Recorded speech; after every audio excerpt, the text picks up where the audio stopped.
No, todavía. Sí. Claro, Francia, es que Virtudes trajo como Vanilés al fin muchísimos regalos y estábamos abriéndolo y entonces, señores, solo faltan los mangos. Ella se encargó. Virtudes Álvarez ya está convertida en leyenda y tiene mucho que dar. Sí. No, pero es verdad. Ay, el día pasado mujer y mencionábamos, creo que con Alexis Joaquín Castillo posiblemente, cuando hablábamos de aquella, no, fue el día de la muerte de Balaguer, aquella travesía que hiciste, aquella protesta que marcó un antes y un después, que luego naturalmente se llenó de especulación, que si Balaguer te cooptó. Me dijeron de todo. Exacto. Entonces, pasó el tiempo, Virtudes Álvarez se fue, acotejando, acomodando, quizás no al sistema, pero a lo que exigían las necesidades propias y políticas de la época. Y de repente, cuando escuchamos a una persona que usted y yo conocemos muy bien, como es Miguel Mejía, decir que aquí nunca hubo opción para la izquierda, y tú dices, pero Miguelón, entonces ¿por qué tú estuviste tantos años ahí? Pero aquí la tenemos, ya Virtudes como un personaje de referencia. Si te tocara actuar ahora, Virtudes Álvarez, ¿qué tú nos dirías? ¿Qué hemos logrado? ¿Cuánto hemos perdido en el camino? Menos la esperanza. Bienvenida a Esperando el Gobierno. Gracias. Añoraba este programa. Es todo tuyo. ¿Qué hemos logrado? Yo creo que mucho, aunque nos falta más que lo que hemos logrado. ¿Qué nos falta? Probablemente más creatividad y cuidado si hasta inteligencia emocional para poder avanzar más en el propósito político de ponerle un final a esta era política que sigue siendo la que debió haberse muerto con Trujillo en el 61 y que lo único que han cambiado son los personajes, pero la cultura política, eso tú lo sabes más que yo. No voy a decirle a un panadero cómo se amasa la harina. Probablemente lo que han cambiado son los personajes, pero la esencia del régimen presidencialista, de la exclusión. Hoy tenemos televisión satelital, teléfonos inteligentes más que uno mismo, más comodidades materiales. Sin embargo, el ideal político que prevalece hoy es más conservador que hace 25 años.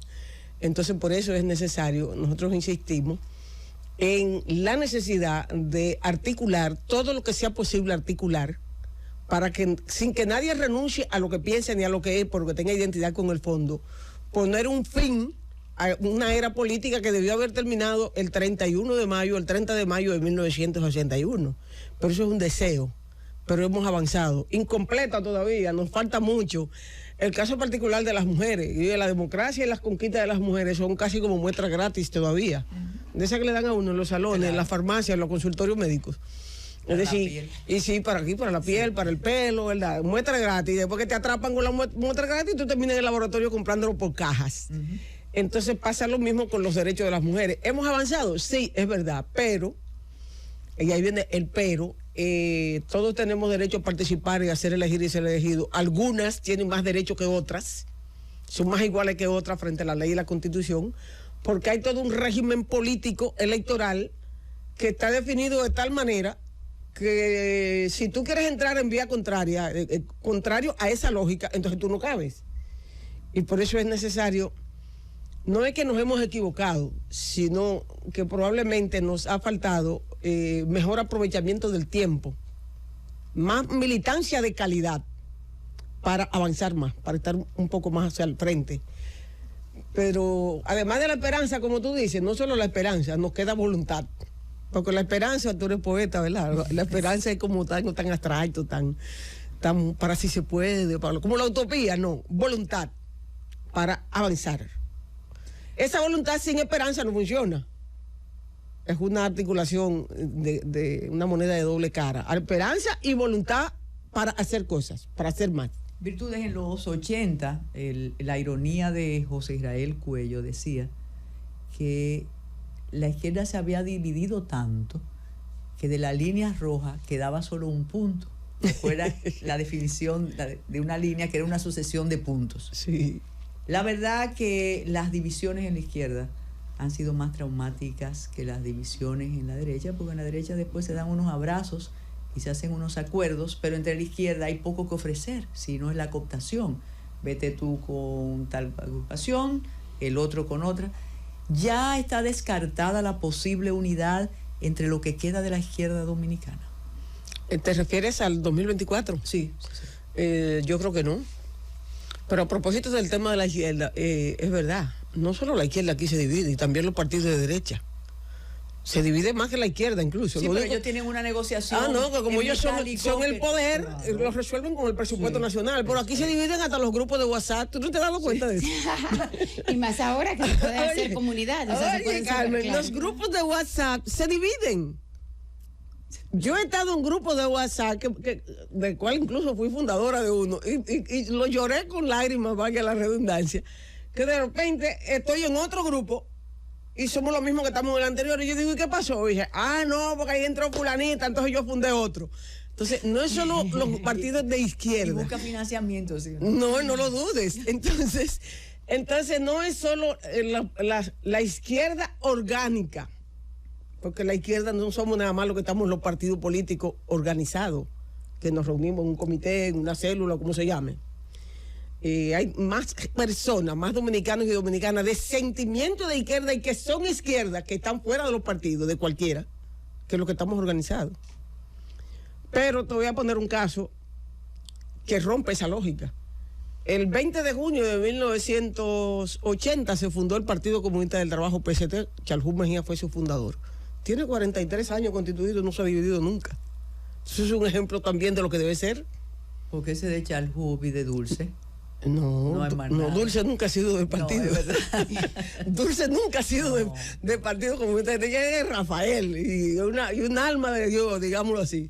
Una mujer muy solidaria, sí, pero no es militante, no ha sido nunca de la estructura del partido. Entonces ahí hay un ejemplo de que se puede, que a veces las organizaciones se dividen y no es necesariamente por la política, a veces tiene que ver hasta con la personalidad de los individuos.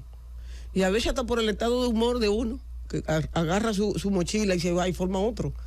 Entonces, pero ese no es el tema, tú te refieres al 24. Digo, no quería circunscribirlo al 24, pero posibilidad de una izquierda con propuestas. Dejaste caer algo muy importante, sin antes valorar tu agenda, que tiene una impresión mucho más hermosa que al principio. Gracias. Ay, sí, pero cuidado porque que ya para los fines de calendario yo esta tarde, porque ya el año se está terminando, sí, pero el contenido es una invitación pero a la lectura. Muy bien, él tiene calidad, sí. Empezó como una propuesta y ya es una realidad. Pero dejaste caer, yo sé tus tendencias estalinistas, pero dejaste caer. Le hace tanta falta a la humanidad un Stalin en este momento. Ay, Pablo Neruda, entonces. Dejaste caer. Sí, incluyendo a Neruda. Por eso que incluso con las mujeres tampoco podemos generalizar y decir pobrecitas todas las mujeres que no nos dejan acceder a los partidos, y nosotros tenemos un tema sobre eso el lunes. Entonces, la posibilidad, reitero, de propuestas, de avenencias, de que digan, mire, ese grupo tiene algo diferente. Tú mencionabas al principio algo que sin querer estábamos ratificando. Dijimos, llegó el presidente de la República. Llegó el presidente de la República. Y todo cambió, hasta el tránsito se altera. Eso es un presidencialismo diferente, con el esquema del cambio, pero es lo mismo. Entonces, no hay posibilidad de propuesta. Mira, ideológica, olvídate un poco del 24. No, un poco como para las elecciones del año que viene. Tú no puedes pensar en una coyuntura electoral solo a partir de la ideología, porque si no, solo te vas a juntar con lo que piensan como tú. Y ocurre que el escenario electoral no es así. ¿Cómo es? El escenario electoral es para participar con ciudadanía, con hombres y mujeres, con decisión de participar y votos, ¿verdad? Pero para estructurar planchas en los 7 niveles, distritos municipales, municipios, Cámara de Diputados, Senado, Presidencia, Parlacén y la estructura de los diputados en el exterior, entre otras nomenclaturas, hay cuántos hombres y mujeres que están en esos municipios, en esos distritos municipales, que no son necesariamente de ninguna militancia partidaria y que quieren ser candidatos y pueden serlo. Yo creo que eso existe, esa posibilidad existe. El calendario electoral tiene un tope, y eso tú lo sabes más que yo. Es decir, no basta con que tú montes un programa político y de campaña. Hay un calendario electoral jurídico que hay que cumplirlo, unos plazos que son mortales. Del lobo a un pelo, diría cualquier pizarretero o pizarretera igual que yo. Si de aquí a que se cierre el plazo electoral no hay posibilidad de un acuerdo electoral para los dos niveles fundamentales, Congreso y municipio y Presidencia de la República, si no puede ser global, bueno, porque sea particular, que sea puntual. ¿Es posible un acuerdo en el municipio X llevando o apoyando una candidatura, sea o no, por ejemplo, de la franja en la que yo milito, PCT Frente Amplio, pero que es un candidato o una candidata que merece ser electo o repostulado y electo? Vamos por ti, vamos por ese ejemplo, porque eso es correcto. Entonces, eso también tiene un techo. Tenemos hasta octubre para definir todas las posibilidades que existen de que en municipios, distritos municipales y en el Congreso Nacional podamos tener una bancada que represente el cambio de verdad que la gente quiere que se dé en la gestión pública desde las instancias electas. Yo creo que sí. No es concentrar mucho en las individualidades un asunto así, y cuando lo estás pensando, ahí viene el debilitamiento de la organización. Virtudes me va a decir que al contrario, el fortalecimiento. Por ejemplo, personas que conocemos perfectamente, que después que tienen sus opciones, defienden sus siglas, optan por una embajada, por una dirección, y tú dices, pero es que ya no me puede venir o ella con el discurso de la transformación de la sociedad, porque optó, lo designaron, aceptó. Entonces la organización un poco queda disminuida. Mira, nosotros como Frente Amplio tenemos a María Teresa Cabrera, la compañera María Teresa, como candidata presidencial. Sí, un saludo, un abrazo. Buenísima, María Teo, yo los abrazo. Ya saben que la queremos, la respetamos. Bajo la consigna de transformación. María Teresa va a ser presidenta de la República en el 2024. No estamos locos para decir que va a ganar las elecciones en el 2024. Pero la construcción de un proyecto político electoral, la construcción de un perfil, en el nivel que sea, de un liderazgo, tiene varias etapas. En este momento, María Teresa es nuestra candidata. Aceptar un puesto en la administración pública no es un asunto de principio. Lo malo es cuando tú conviertes eso en un fin en sí mismo. Exacto. Bueno. No es un asunto de principio, aceptar o rechazar una embajada o una dirección o la sindicatura en un lugar cualquiera o un consulado. Usted no es ni más ni menos revolucionario porque aceptó eso. Ahora, si su militancia en un ideal de izquierda transformador era para usted lograr eso, entonces debió haberse ido de entrada con un partido de derecha de lo grande y te sale más barato. Eso es lo que quiero decir, porque es verdad, claro, tú vas a seguir siendo la misma aunque te beneficie un decreto. Sí, pero entonces, ¿por qué? Hay gente que hay quienes toman ese norte, bueno, porque le vaya bien. Es una pena, pero a fin de cuentas también cada quien le pone el norte que quiera a su vida. Tanto nadar para ahogarte en la orilla es una pena, y da pena porque hay gente con la que tú has militado toda la vida, te bebía café, nuestros hijos se decían primo y me decían tía. Bueno, pero si ya eso llegó hasta ahí, porque a fin de cuentas también la política es con hombres y mujeres de carne y hueso y emociones y propósitos, y probablemente muchos estamos juntos y llega un momento en que ya no creemos lo mismo, y si vamos a seguir engañándonos, bueno, pues toma tu carril y que te vaya bien. Hasta los matrimonios se separan. Claro. No, pero mira, hasta estos 5 que fueron juntitos, mira que no son iguales. Claro, entonces, pero yo creo que no es un asunto, yo no condeno a nadie, no critico a alguien que acepte, pues yo soy defensora de lo público, de la administración pública. Una de las cosas, uno de los déficits que nosotros decimos que tiene la izquierda es que en sentido general ha vivido de espalda la gestión pública. Deberíamos tener más militantes de izquierda apasionados con el tema de la gestión de lo público en todos los niveles. Pero incluso ahora, cuando tú conviertes eso en un fin en sí mismo para tu militancia, entonces no estamos hablando de lo mismo. Pero en los años difíciles del balaguerato, muchas personas de izquierda pertenecían a la administración pública y hacían un trabajo político. Claro. Sí. No hay que renunciar al ideal de sociedad que tú tienes porque tengas un puesto en la administración pública. Es todo lo contrario. A mí me dicen en el gobierno ahora, cuando ascendió el PRM, que ganó el presidente Oliveira, ¿y tú para dónde vas? Y yo, número 1, no me han dicho que vaya a ningún sitio, nadie me ha llamado. 2, si me llaman, entonces yo quiero el Ministerio de Defensa. ¿Me lo van a dar?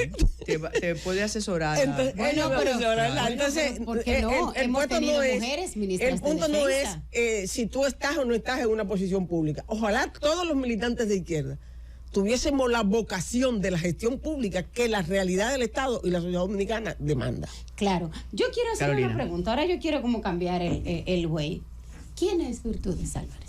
La hija de Leonor y Cacán, yo primero. Sí, porque Julia Virtudes, yo. Porque ustedes que se conocen de toda la vida. Es verdad. Ustedes eso está diciendo Francis, que va ni lejos y dice, ustedes presumen que todo el mundo, o sea, que todo el mundo sabe y esta emisora. Es que tú no habías nacido. No, yo la veo a ustedes desde chiquitica en la televisión, damisela. Hemos encanecido frente a su inocencia. Pero esta es una emisora con un alcance global que se sintoniza en Estados Unidos, en todos lados. Y hay gente que quiere saber quién es que está hablando y cuál es la trayectoria de esa persona que está hablando. Defínase. ¿De dónde? De hablar de uno. ¿De dónde? ¿De dónde surge esta mujer que ha luchado? Yo vengo de Pizarreta, un campo de Baní. Por los derechos de las mujeres. ¿De dónde sale eso de luchar? Y de verdad viene, porque ella vino a pie de Pizarreta. Sí. Cuéntele, hable ya, es verdad. Mira, Pizarreta es un campo que realmente no pertenece a Baní, aunque los pizarreteros se creen banilejos. Nosotros somos de Nizao, jurídicamente hablando. Pues somos del mismo sitio, porque mi familia es de San Cristóbal. O sea, pues ahí cruzando el río, de aquel lado del río, como diría Chichi Peralta, de aquel lado del río. Entonces nosotros, Pizarreta es una comunidad... en su momento, en mi primera infancia, nada más hace 65 años, casi. Oye, pero mira. Una comunidad agrícola, de una vocación agrícola, cuando la agricultura era el sostén fundamental de la plataforma productiva nacional. Pizarrete era cosecha el año entero. Cuando no era era guandule, era arroz, y cuando no era arroz, era berenjena y molondrones. Fuimos la primera comunidad de República Dominicana que exportó molondrones hacia Canadá. Pertenece a Nizao. Soy hija de un agricultor y mi mamá, que por supuesto siempre dicen, y nada más de casa, no, agricultora también. Manuel Jesús Álvarez, mi papá, Leonor Valera, mi madre. La última de 10 hijos que tuvo mamá, de Chepa parí, nació yo de Chepa, la ultimita de 10 partos. Y madre de 2 hembras, un varón, abuela de una que me dice tía. ¡Ay, qué bien! ¿Y qué más? Bueno, allá en mi comunidad no había de nada, como en la mayoría de los campos en esa época, de los años 70, no había energía eléctrica, no había carretera. La escuela, yo recuerdo que la construimos haciendo rifas profundos, compramos el solar, haciendo la comunidad la zanja, y luego el gobierno puso la tubería para el acueducto. Y la primera escuela que yo recuerdo de concreto armado, la hizo la propia comunidad. Y ahí estábamos. Bueno, no había energía eléctrica, por supuesto, y luego en la escuela llegaba hasta pero el más chiquito de la familia siempre es el consentido. Entonces, ¿cómo esta que es la más chiquita de la familia termina siendo la que lucha? Todavía yo soy la más chiquita de mi casa. Por eso, pero nos juntamos en Navidad y me mandan a mí a colar café.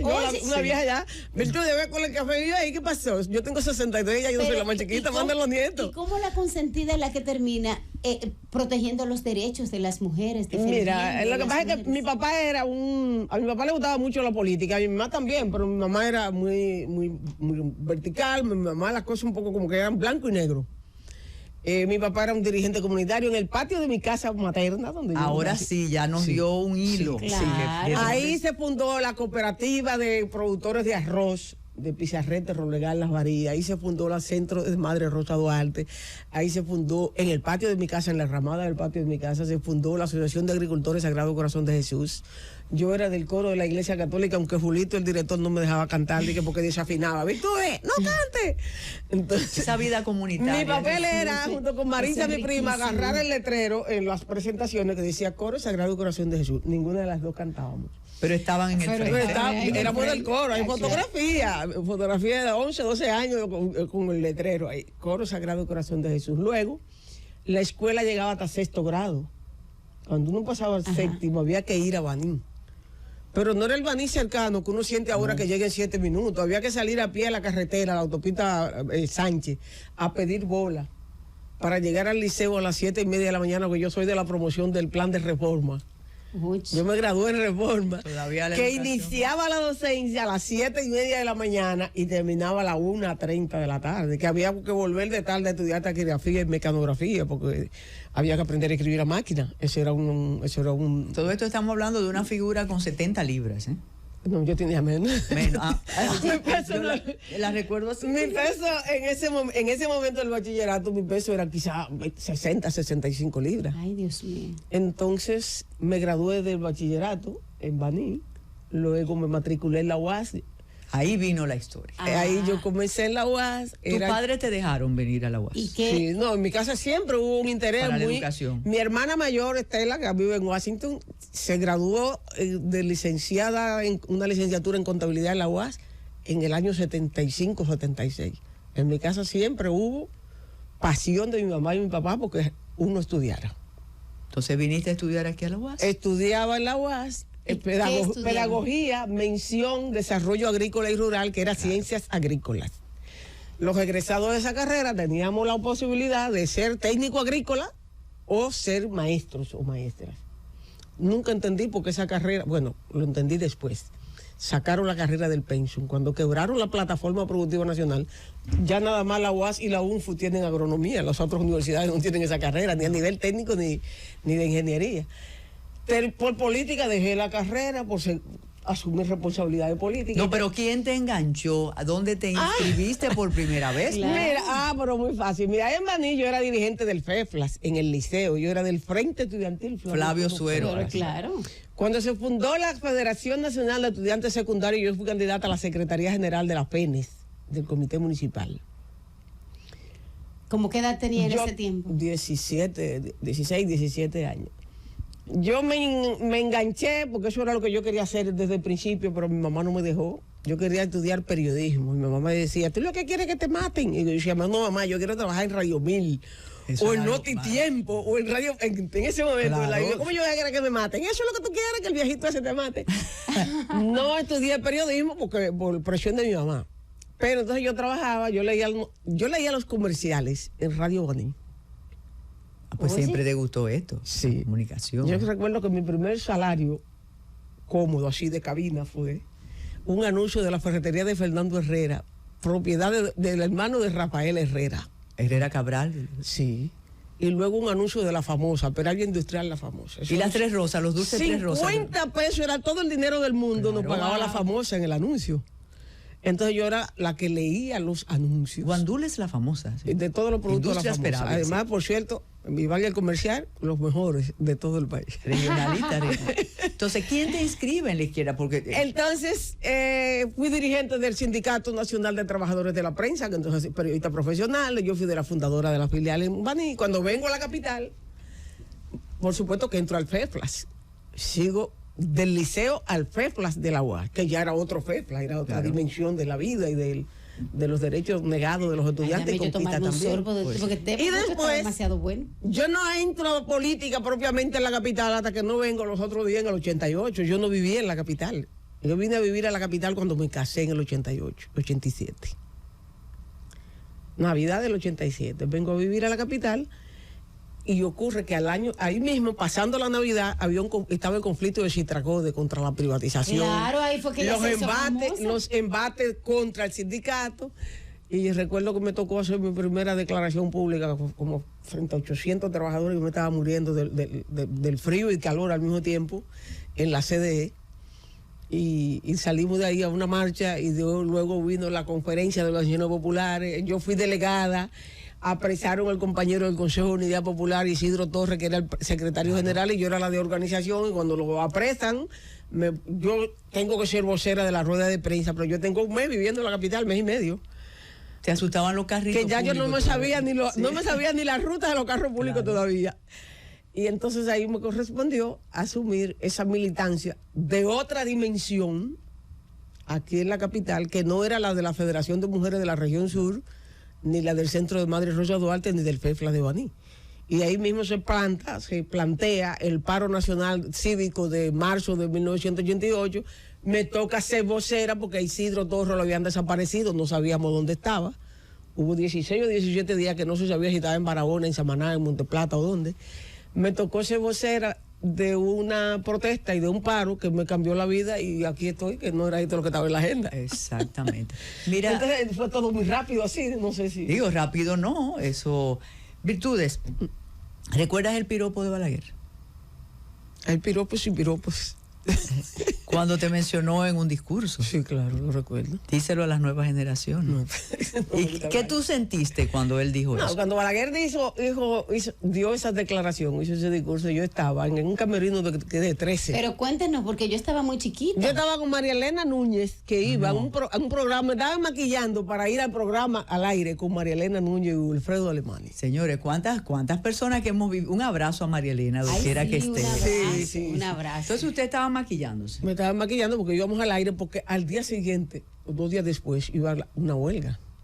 Estaba la convocatoria a la huelga. ¿Y entonces qué pasó? Y entonces, ¿y Virtud, qué tú crees? Yo no voy a creer, ¿no? Porque yo voy a decir que no creo en lo que él está diciendo. ¿Pero qué pasó? ¿Cuál fue el piropo? Cuéntenos. Cuéntelo usted. Que tu mujer no se lo dice. No, dígalo usted, asúmalo. No, porque lo de Balaguer no fue. ¿Qué pasó? No fue tal piropo. Fue en un discurso. Conociendo el personaje de Además, Balaguer. eso le trajo consecuencias negativas. Conociendo el personaje de Balaguer, sabíamos que si Balaguer decía algo bueno de alguien, es porque algo malo le iba a pasar. Ándala, porra. Y me lo advirtieron esa misma noche. Incluso el presidente dijo lo que dijo en el discurso, y cuando salimos afuera y había una patrulla de servicio secreto esperándonos. Ya hay cosas que se pueden decir.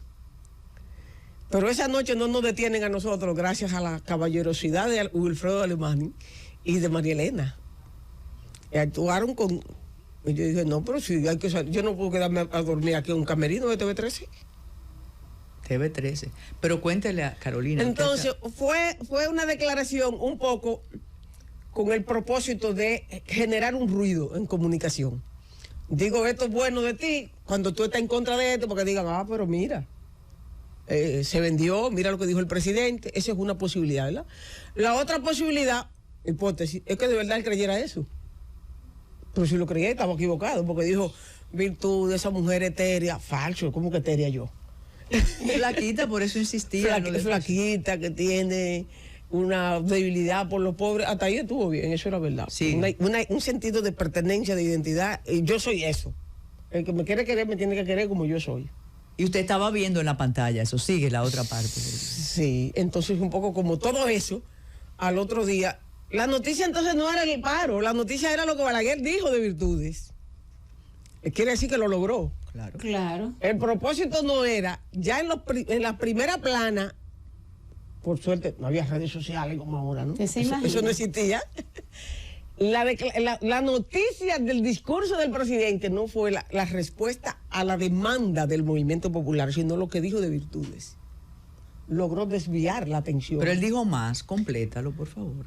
Ya tú tienes nieto, tú puedes decir. Sí, pero yo no... La verdad que tampoco memorizo eso como si fuera un poema de Salomón Ureña, ¿no?